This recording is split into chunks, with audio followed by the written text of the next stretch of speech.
একটা সময় ছিল যখন পৃথিবীটা একদিনই থেমে গিয়েছিল, সব কিছু পাথরে পরিণত, আর তার হাজার বছর পর জেগে উঠল একটা ছেলে যার মাথায় শুধু একটা কথা: আমি আবার পৃথিবীটা গড়ে তুলব।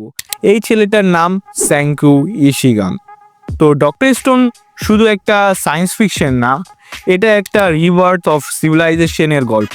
সেই মুহূর্ত থেকে শুরু যখন সব মানুষ পাথরে পরিণত, তখন কেউ জানতো না কিভাবে আর কেন, কিন্তু হাজার বছর ঘুমানোর পর স্যাংকো আবার জেগে ওঠে। তার মস্তিষ্ক, তার জ্ঞান, এটাই তার একমাত্র অস্ত্র। কোনো ইন্টারনেট নেই, বিদ্যুৎ নেই, মেশিন নেই, কিন্তু সে শুরু করে একেবারে শুরু থেকে। আগুন, চাকা, ফার্মেসি, তারপর টেলিফোন, বাইসাইকেল, রেডিও, সব কিছু তৈরি করছে।